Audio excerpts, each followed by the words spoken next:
안녕하세요. 춘천 한마음교회 조세림입니다. 저는 제 생각 속에 갇혀서 세상 모든 일에 냉소적이고 회의적이었던 사람이었어요.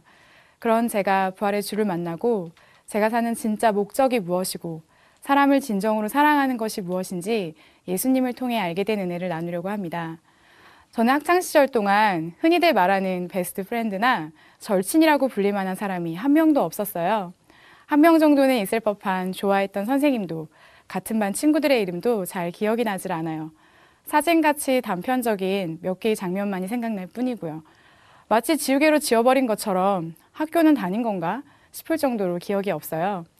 길을 걷다가 저를 알아보는 친구들이 저에게 와서 인사를 하면 저는 이름이 생각나지 않아서 애를 먹었던 적이 참 많았어요. 한 번은 버스에서 저에게 말을 거는 친구에게 근데 너는 누구야? 라고 물었는데 글쎄 지금 제 짝꿍이라는 거예요. 이런 황당한 일을 겪은 후로는 길거리에서 누가 저를 알아보면 한 번도 이름을 말하지 않고 얘기를 할 수 있는 기술을 터득하게 되었습니다. 이 정도면 왕따 경험으로 인해 사람을 경계한다거나 안면 인식 장애 같은 어떤 병적 증상을 가진 게 아닌가 하시겠지만 전혀 그런 게 아니었어요. 저는 주위 사람들에 대해 관심 자체가 없었어요. 이런 현상이 생긴 것이 아마도 제가 남들에 비해 책을 많이 봐서였던 것 같아요. 저희 집은 책을 좋아하시는 아빠 때문에 거실 사면이 책으로 빽빽하게 꽂혀 있었어요. 그래서 마음만 먹으면 서재의 책들을 마음껏 읽을 수가 있었어요. 글을 읽기 시작하고 자기 생각이란 걸 하기 시작할 때부터 아빠의 책들을 보았어요. 전혀 알아듣지도 못하는 내용의 책들을 그냥 무작정 꺼내서 읽어내려갔던 것 같아요. 아빠의 서재는 저에게 마치 작은 우주 같았어요. 한 번도 가보지 못한 장소, 한 번도 만나보지 못한 사람들과 생각들을 책에서 다양하게 만났어요. 앉은 자리에서 그런 책들을 읽다 보면 마치 제가 그 장소, 그 나라, 그 사람을 만나서 대화하는 것 같더라고요. 쏟아지는 지식들이 너무 신기하고 지금 저와 같은 시대를 살지 않는 사람들의 생각과 시대를 공유할 수 있다는 게 저를 너무 흥분시키더라고요. 중학교 때는 학교 앞 서점에서 모든 소설을 마구잡이로 보기 시작했어요. 아빠 서재에는 소설이 많지 않았거든요. 만화책도 정말 많이 봤어요. 누가 시킨 것도 아닌데 마치 책을 읽지 않으면 안 될 것처럼 리스트를 만들어서 목록을 지어가면서 읽었어요. 하루에 두세 권 읽는 것은 일도 아니었어요. 그러다 보니까 중2 올라갈 때쯤에는 서점에 더 이상 읽을 책이 없더라고요. 저는 애어른 같다는 말도 정말 많이 들었어요.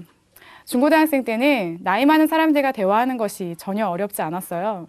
그때는 얼굴을 보지 않은 채로 인터넷 채팅을 하다가 제 나이를 말하면 다들 깜짝 놀랄 정도였어요. 제 나이에 경험하지 못한 것들도 책을 통해 경험한 것이 젖어 있어서 그랬던 것 같아요. 그리고 어느 순간부터 사람들에게 너는 알 수 없는 사람이야 라는 말을 많이 듣기 시작했어요. 너는 너무 너의 이야기를 하지 않는다. 심지어는 10년을 만나도 하루를 본 것 같다고 말한 사람도 있었어요. 저는 한 번도 내 얘기를 하지 말아야지 라고 생각해 본 적은 없었어요. 다만 어릴 때부터 제가 하던 고민들을 다른 사람들도 하고 있고 그것이 딱히 답이 없다는 것을 알아버렸을 뿐이었어요. 말하면 답도 없는 얘기를 뭐하러 하나 라는 생각이 있다 보니까 자연스럽게 제 얘기를 하지 않게 되더라고요. 게다가 누구를 만나도 그 사람하고 조금만 말해보면 그 사람이 뭘 말하고 싶은지, 어떤 생각을 하는지 금방 알 수 있었어요. 사람들이 하는 고민이나 말하고 싶은 게 다 비슷하더라고요. 워낙 눈치가 빠르기도 했지만 책을 많이 읽어서인지는 몰라도 마음만 먹으면 그 사람의 깊은 얘기까지 끌어낼 수가 있었어요. 상대방을 아는데 시간이 오래 걸리지 않더라고요. 그런데 정작 저의 마음을 나눌 수 있는 사람은 아무도 없었어요. 단 한 번도 누군가 마음이 통한다거나 오래도록 만나고 싶다고 생각한 사람이 없었던 것 같아요. 심지어 부모님조차도 저에게는 그런 대상이 아니었어요. 제 주위의 누구도 또 앞으로 만날 누구와의 만남도 생산적인 만남이라는 생각이 들지 않더라고요. 저는 그런 사람과의 만남들 대신에 책을 통해서 제가 만나고 싶은 사람들을 만나고 대화를 나누었어요. 책은 읽다가 내용이 마음에 들지 않거나 더 이상 읽고 싶지 않으면 덮어버리면 그만인데 사람들과의 만남은 책을 덮듯 그렇게 할 수 있는 게 아니잖아요. 그나마 다행인 것은 적은 사회성이라도 있어서 방구석에 처박히는 희귀코모리가 되지 않았을 뿐이지 제 마음에서는 누구도 만나지 않고도 얼마든지 살 수 있겠다는 생각이 들더라고요. 저는 한 번도 신앙인들을 이상하다고 생각해 본 적은 없지만 너무 열심히 신앙생활 하는 사람들을 보면 참 신기했어요. 그들의 삶에 깊숙이 들어와 있는 신앙이 잘 이해되지 않았어요. 저는 그런 게 궁금했거든요. 왜 북한과 아프리카에 있는 사람들은 여전히 굶어 죽어가지? 하나님은 모두를 사랑하신다면서. 성경에 믿을 수 없는 얘기들에 대해서는 건들기 시작하면 얼마나 무의미한 물음들인지 알기에 그냥 덮어버리게 되더라고요. 그런데 저는 이런 답이 안 나오는 질문들을 끌어안고도 자기 삶의 수많은 고민을 신앙으로 풀어보려는 사람들이 참 신기하더라고요. 저도 교회를 가봤지만 막상 하나님의 말씀을 진지하게 들어보면 하나님은 제 삶 전체를 원하시잖아요. 일부가 아닌 전체를 드리려면 그만한 가치가 있어야 된다고 생각했었기 때문에 그만한 가치를 찾을 수가 없으니 더 접근을 못 하겠더라고요. 저는 열심히 달려가다가 멈춰서서 돌아보면 최선을 다해 뛴 나나 천천히 뛴 저 사람이나 같은 문제 앞에서 무력해지는 거예요. 가난 앞에서 또 죽음 앞에서. 모든 사람이 다 겪는 일인데 누구도 해결할 수 없다는 것은 똑같더라고요. 모두들 그렇게 덮어두고 사는 걸 보니까 저도 체념하게 되었어요. 마치 제가 노인처럼 느껴졌어요. 그러다가 이런 늘 똑같은 대화를 하는 하루하루를 더 살아야 하나라는 생각에 더는 견딜 수가 없어서 한국을 뜨자라고 결정하게 됐어요. 이곳만 벗어나면 될 것 같다는 생각이 들더라고요. 그렇게 가게 된 곳이 캐나다인데요. 다른 나라, 다른 환경에 놓이면 뭔가 다를 줄 알았는데 전혀 다른 게 없는 거예요. 여전히 내 모습은 변한 것이 없고 그곳에 사는 사람들도 별반 다를 것이 없다는 걸 알았을 때 정말 누구와도 만나고 싶지 않더라고요. 그렇게 학교 집만 왔다 갔다 할 때 춘천 한마음교회 다니셨던 이민 오신 분을 만나게 되었어요. 급하게 살던 아파트를 처분하고 방을 얻어 들어가게 된 집이었는데요. 들어가는 조건이 있었어요. 예배를 같이 드려야 한다는 거예요. 평소 같으면 절대로 안 들어갔을 텐데 사정이 급하니까 별로 신경이 안 쓰이더라고요. 같이 살게 된 후 첫 예배 때 집주인 언니가 제게 신앙생활 어떻게 했냐고 물으셨어요. 당시에는 적당히 뜨거웠던 경험을 중심으로 말해서 상황을 모면하려고 했었던 것 같아요. 그런데 언니가 다 듣고 나서 제게 묻더라고요. 예수님이 하나님이신 것을 어떻게 믿을 수 있어요? 순간 이 사람 내가 안 믿는 거 어떻게 알았지? 그런 생각이 들었어요. 그리고 어떻게 믿냐는 말 자체가 제겐 너무 생소했어요. 이렇게 상식적이고 정상적인 질문이 하나님께도 적용된다는 것이 너무 놀라웠어요. 제가 멍하니 있으니까 언니가 예수님이 하나님이신 것을 믿을 수 있는 증거가 있다는 거예요.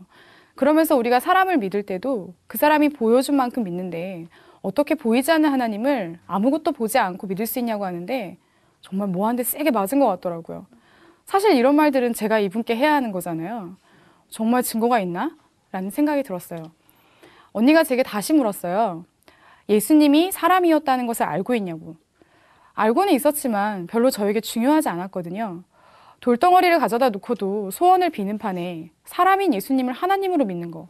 저는 그런 게 신앙이라고 생각하고 살았으니까요. 그런데 언니가 예수님이 사람이었다는 것이 너무 중요하다는 거예요. 만들어낸 존재가 아니라 정말로 존재했던 그분이 진짜로 하나님인 것을 알게 된다면, 신념이 아니라 확실한 증거를 통해서 믿게 하셨다면 어떻게 할 거냐고 묻는데 제가 바로 물었어요. 그 증거가 뭐예요? 그랬더니 언니가 그 증거가 부활이라고 하더라고요. 헐, 뭐야 장난해? 또 어느 친가 싶더라고요. 또 성경 속에서나 나오는 얘기를 가지고 증거라고 믿으라고 하나 보다 라는 생각이 들었어요. 그런데 언니가 이런 저의 생각을 읽기라도 한 듯 역사에도 기록되어 있고 이것을 본 증인들도 역사에 기록되어 있다고 말하는 거예요. 처음으로 상식적으로 하나님의 존재 여부를 말하는 사람을 만난 것이었어요. 제 마음에서 그런 생각이 들었어요. 진짜로 하나님 살아계시다면? 정말로 2000년 전에 그 예수라는 사람이 확실한 증거로 하나님이시라면 내 안에 해결되지 않는 물음들, 그 누구도 어떤 책도 답을 주지 못했던 것을 어쩌면 해결할 수 있을지도 모른다는 생각이 들었어요. 저는 언제까지 이렇게 답도 안 나오는 것들을 말하고 모른 척하며 짜여진 영웅처럼 살아야 하나라는 생각이 있었거든요. 예수님이 하나님이시라는 증거가 역사에 있다는 말에 꽂혀서 일주일 내내 학교를 갔다 오는 것을 제외하고는 이것을 찾고 또 생각했던 것 같아요. 기록들을 찾으면 찾을수록 예수님의 부활이 수면 위로 떠오르는 것 같더라고요. 그런데 그 어떤 사실보다도 더 많은 기록들을 찾으면서도 마음이 개운치가 않았어요. 왠지 계속 아닐지도 모른다는 생각이 드는 거예요. 그런데 가보지도 않은 장소와 만나보지도 못했던 사람들이 쓰고 기록한 책들은 잘도 믿고 신뢰했던 걸 생각해보면 이러고 있는 제가 너무 웃기더라고요. 예수님이 부활하지 않았다는 확실한 증거나 증인들은 찾을 수가 없는 반면에 이분이 부활하셨다는 것을 말하는 증인들은 너무도 많았어요. 언니와 다시 만나기 전날 마음에서 모든 의심을 접어버렸어요. 수많은 증인들 앞에서 한낱 제 생각 따위로 아닐 것 같다고 말하는 제가 참 한심하게 느껴지더라고요. 다시 예배를 드리는 날 언니가 제게 물으셨어요. 예수님의 부활이 사실이냐고, 그리고 그것을 믿냐고. 제가 그렇다고 말했어요. 그러면 이걸 통해서 예수님이 하나님이신 것을 믿냐고 묻더라고요. 저는 그 누구도 죽음의 문제를 풀 수 없다는 것을 알고 있었기에 이 물음이 어떤 걸 의미하는지 알겠더라고요. 그래서 그렇다고 대답했어요. 예수님이 하나님이시라고. 그러면 이 성경 말씀이 하나님의 말씀인 것을 믿냐고 묻는데 제가 그렇다고 대답했어요. 대답하면서도 스스로 너무 놀라웠어요. 내가 성경을 믿을 수 있다고 말할 수 있다니. 빨리 저 성경책을 보고 싶다는 생각이 들더라고요. 요한복음부터 보라는 언니의 말에 읽기 시작했는데 한 말씀도 걸림이 되는 말씀이 없는 거예요. 한 말씀 한 말씀이 깨닫고 이해돼서 넘어간 것이 아니라 예수님이 부활하셔서 하나님이시니까 이분 말씀이니까 거기에 토를 달고 싶지 않았어요. 그러다가 4장에서 사마리아 여인의 말씀을 읽다가 처음으로 성경을 보며 울게 되었어요. 제가 그동안 왜 그렇게 살았는지를 정확히 알 수 있었어요. 그 누구도 만나고 싶지 않아 해가 가장 높이 떠 있는 최고로 더운 때에 물을 기르러 오는 여자. 그 여자를 보며 물을 달라고 묻던 예수님. 세상에서 해결할 수 없는 목마름에 답을 몰라 헤매던 그 여인에게 예수님께서 하시는 말씀을 읽어내려갔어요. 네가 만일 하나님의 선물과 또 내게 물 좀 달라고 하는 이가 누구인 줄 알았다면 너가 그에게 구하였을 것이요 그가 너에게 생수를 주었을 것이라. 읽으면서 바로 알 수 있었어요. 내가 바로 이 사마리아 여인처럼 엉뚱한 데서 목마름을 채우려고 했구나. 예수님의 부활이 생각나더라고요. 예수님께서 이 땅에 사람으로 오셔서 확실한 증거를 통해 하나님이신 것을 보여주셨는데도 내가 이분이 누군지 몰라 이분께 구하지 않았다는 것을요. 그래서 지금까지 나의 마음을 채워줄 그 물을 찾지 못해 이렇게 살았다는 것을 알 수 있었어요. 그걸 알게 되니까 더 이상 제가 고집하던 길을 갈 수가 없었어요. 이 사막의 우물 같은 길은 절대로 제가 원하는 답을 줄 수 없다는 것을 알게 되었으니까요. 오직 내가 만난 부활의 주님만이 답을 알고 해결하실 분이라는 것을 알게 되었기 때문에 저는 멈춰서 방향을 틀어야만 했어요. 내가 예수님을 믿지 않아서 이렇게 살았다는 것을 정확히 알 수 있었어요. 사마리아 여인에게 내가 너에게 영원히 목마르지 않는 물을 주겠다고 하시는데 저에게 하시는 말씀으로 들렸어요. 저도 그 여인처럼 예수님께 마음으로 기도하듯 말했어요. 예수님, 저에게도 그 물을 주세요. 제가 이제껏 헤매다 이제야 왔습니다. 당신이 누군지 몰라서 이제껏 헤매다 왔지만 이제 당신이 누구인지 알았으니 저에게도 그 물을 주세요. 오직 예수님만이 나의 모든 것을 채워주실 나의 주인이시고 하나님이셨는데 이제야 와서 너무 죄송해요. 라고 기도하며 참 많이 울었어요. 그렇게 저는 부활하신 예수님을 저의 삶의 주인으로 믿고 고백하게 되었습니다. 그 후로 저의 삶에는 정말 놀라운 일이 벌어졌어요. 사람을 만나는 자체가 별로 의미가 없던 저에게 사람을 만나야 할 목적이 생긴 거예요. 처음으로 사람들이 왜 그토록 같은 고민, 같은 물음을 가지고 사는지를 알 수 있었어요.